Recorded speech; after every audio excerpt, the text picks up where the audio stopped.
pas la vie d'un youtubeur. Au début, tu commences à créer une vidéo parce que ça te fait marrer, et après, bah tu chiales. La première chose que tu fais au réveil, c'est de voir ton nombre d'abonnés, qui finalement n'a toujours pas augmenté. Tu peux passer 30 heures sur un montage vidéo et te récolter un truc du style ah franchement, arrête ta chaîne YouTube, c'est trop nul. Tu désespères vite, tu regardes des célébrités et tu te dis que ce que tu fais, bah en fait, c'est pas terrible. Mais heureusement, tu te remotives quand tu reçois un bon commentaire. De toute façon, même si tu trouves ta vidéo super drôle, tu peux être sûr que ta copine ne rigolera jamais. À 200 abonnés, t'es aussi mal payé qu'un cuisinier. Les gens s'imaginent qu'un youtubeur se la coule douce. C'est faux, comme dirait Norman. Ça te prend la tête et t'y penses toute la journée. YouTube demande tout son temps libre et énormément de motivation. Tu peux recevoir des menaces de mort et ça arrive souvent, malheureusement. Le bon côté des choses, c'est les cadeaux qui sont offerts par les abonnés. Certains misent tout dans la miniature, mais non dans le contenu. D'autres, inconnus au bataillon, avec des courts-métrages mieux faits que Tarantino, ne seront jamais regardés. De toute façon, ton site préféré, c'est Google Trends. Sans lui, t'es rien. Bah oui, tu vas pas sortir un titre de vidéo ou des tags au pif. Les sujets sensibles en général t'évitent, un peu comme les placements de produits. T'es toujours en galère de batterie sur ton téléphone à force de gérer les réseaux sociaux. Quand tu passes dans la rue, ton seul rêve c'est qu'on te demande un autographe. Les plus fous regardent sur le portable des gens pour savoir si leur vidéo passe. T'essayes de te faire de la pub par tous les moyens possibles, mais tu n'y récoltes que des pouces rouges. Quand t'arrives à gagner 2 €, tu peux toujours pas les toucher parce que le seuil minimum c'est 70. Yes, enfin 300 000 vues sur une vidéo. Tu sais pas pourquoi, mais ça te fait peur. Quand vient le buzz, les problèmes aussi. Avec les haters et les trolls, on n'est pas sorti de l'auberge. Mais bon, il y a moyen de bien rigoler avec eux.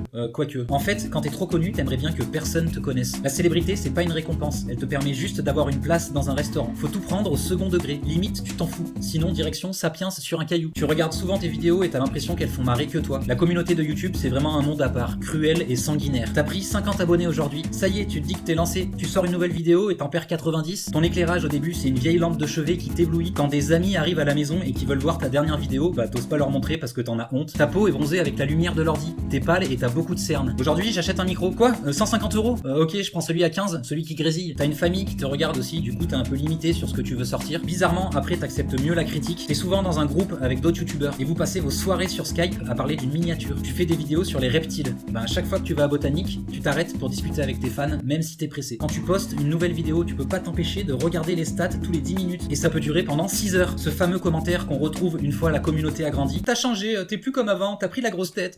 Je me désabonne. En fait, le plus dur, c'est de sortir une bonne fin. Mais en général, bah, tu bâcles. Et puis, quand tu dis à quelqu'un que tu fais des vidéos sur YouTube, dans la seconde qui suit, ah ouais, c'est cool. Et tu gagnes de l'argent.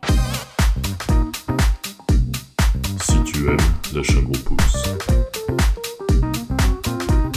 Bon, alors si t'as aimé la vidéo et que tu veux soutenir la cause, tu peux mettre un pouce. N'hésitez pas à me donner des idées sur C'est la vie d'un dans les commentaires. Moi, ça m'inspire et ça me fait surtout rigoler parce qu'il y a des sacrées conneries. Merci de m'avoir écouté et si t'en veux plus, je te propose de t'abonner. Et ciao.